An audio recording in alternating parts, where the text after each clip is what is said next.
नमस्कार दोस्तों, हर्षित द्विवेदी एजुकेशन में आपका स्वागत है। मेरा नाम है विनीत सागर। नेशनल ई विधान सिस्टम फॉर पेपरलेस लेजिस्लेशन के बारे में डिस्कस करेंगे। रिसेंटली गुजरात स्टेट असेंबली के कुछ MLA Uttar Pradesh legislative assembly visit किए थे ई विधान सिस्टम फॉर पेपरलेस प्रोसीडिंग्स के बारे में स्टडी करने के लिए, जो recently Uttar Pradesh state assembly ने अडॉप्ट किया था। Uttar Pradesh state legislature India में कुछ स्टेट लेजिस्लेचर्स में से एक है जिन्होंने डिजिटल विधानसभा सिस्टम इंप्लीमेंट किया है। उत्तर प्रदेश स्टेट लेजिस्लेचर का लास्ट सेशन कंप्लीटली डिजिटाइज था। कंप्लीटली डिजिटाइज मतलब क्या है दोस्तों? मतलब पहले जितना लेजिस्लेटिव प्रोसीडिंग्स पेपर के थ्रू होता था वो पूरा हटा के डिजिटाइज कर दिया। मतलब सारे मेंबर्स ऑफ लेजिस्लेटिव असेंबली को computers, tablets with touch screen facility दे दिया। अब जितने लेजिस्लेटिव प्रोसीडिंग्स है वो सब डिजिटल फॉर्म में उन्हें मिल जाएगा, पेपर इस्तेमाल करने की कोई जरूरत नहीं है। तो इलेक्ट्रॉनिक गैजेट्स की सहायता से सारे लेजिस्लेटिव प्रोसीडिंग्स हो जाएगा लेजिस्लेटिव असेंबली में। तो इस सिस्टम को नेशनल ई विधान एप्लीकेशन सिस्टम बोलते हैं दोस्तों। ये system legislative bodies of all Indian states including parliament को डिजिटाइज करेंगे थ्रू ए सिंगल प्लेटफॉर्म, और इस प्लेटफॉर्म से house proceedings, star unstarred questions, answers, committee reports सब कुछ अवेलेबल रहेगा। नागालैंड स्टेट असेंबली इंडिया का पहला लेजिस्लेटिव असेंबली है जिन्होंने नेशनल ई विधान एप्लीकेशन सिस्टम को इंप्लीमेंट किया था लास्ट मार्च में। तो इस सिस्टम को ऐसा डेवलप किया है दोस्तों, लेजिस्लेटिव बॉडी से रिलेटेड जितने डाटा एंड वर्क है वो ऑनलाइन अवेलेबल होगा, सिटीजन्स के लिए भी, मेंबर्स ऑफ लेजिस्लेटिव असेंबलीज के लिए भी। ये वेबसाइट में भी अवेलेबल है, मोबाइल एप्लीकेशन के थ्रू भी अवेलेबल है। पिछले कुछ सालों में अगर आप देखोगे, गवर्नमेंट की तरफ से एक शिफ्ट हुआ है डिजिटाइजेशन की तरफ।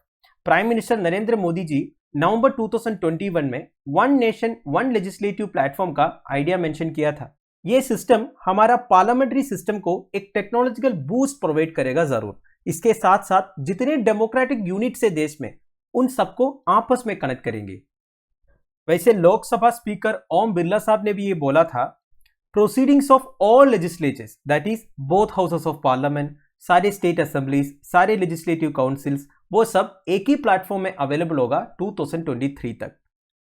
तो बेसिकली नेशनल ई विधान एप्लीकेशन सिस्टम 2023 तक Lok Sabha, Rajya Sabha, all state assemblies, all legislative councils में अवेलेबल होगा।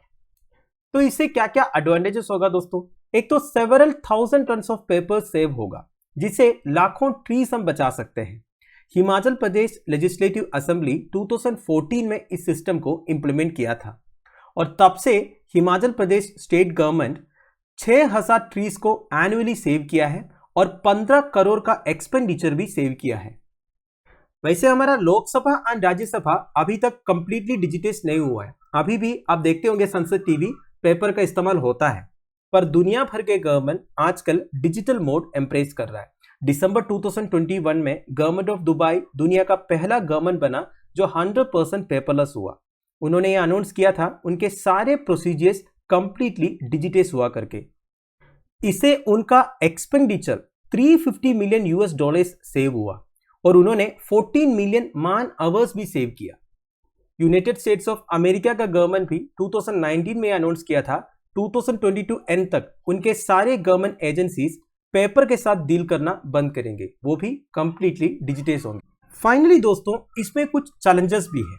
इंटरनेशनल पार्लियामेंट्री यूनियन के बारे में सुना होगा। ये बेसिकली एक इंटरनेशनल ऑर्गेनाइजेशन है जिसमें दुनिया भर के 170 पार्लियामेंट्स है इंक्लूडिंग इंडिया।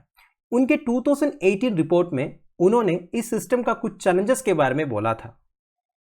एक चैलेंज यह है दोस्तों, उन लेजिस्लेटर्स के लिए जो रूरल कॉन्स्टिट्यूएंसीज को रिप्रेजेंट करता है, उनको डिवाइसेस के लिए एक्सेस नहीं होगा and reliable internet connectivity and electricity भी एक इश्यू बन सकता है।